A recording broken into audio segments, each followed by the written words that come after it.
If your president ends up in prison, you know things went horribly wrong. It's a scenario that shakes the very foundation of a nation, leaving citizens in disbelief and the world watching in shock. Today, we're diving into a scandal that rocked a nation, a story that has all the elements of a political thriller but is, unfortunately, all too real. Juan Orlando Hernández, ex-president of Honduras, was sentenced to 45 years in a New York courtroom. This sentence marks a significant moment in the fight against corruption and drug trafficking. His crime? Teaming up with notorious drug traffickers to smuggle over 400 tons of cocaine into the U.S. This wasn't a small operation, it was a massive, well-coordinated effort that spanned years. The scale of this operation is almost unimaginable. This wasn't just a one-time deal, it was a long-term partnership that brought immense suffering and chaos. Prosecutors revealed Hernández had been involved with drug lords since 2004. His connections ran deep, and his actions were calculated and deliberate.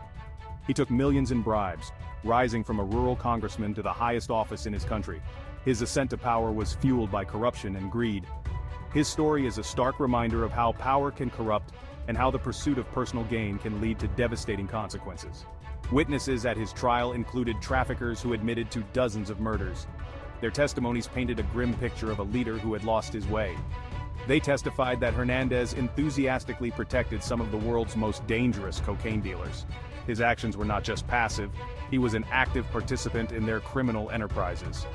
Hernández's actions left a trail of suffering in both Honduras and the United States. Families were torn apart, communities were devastated, and the ripple effects of his crimes were felt far and wide. And his sentence was a shock to many who expected him to get life in prison. The 45-year sentence, while significant, left some feeling that justice was only partially served. So, how did a president become a criminal kingpin? What led him down this dark path? And what were the turning points in his life and career? And what does this mean for the future of Honduras? The country now faces the daunting task of rebuilding trust and ensuring that such a betrayal of public office never happens again.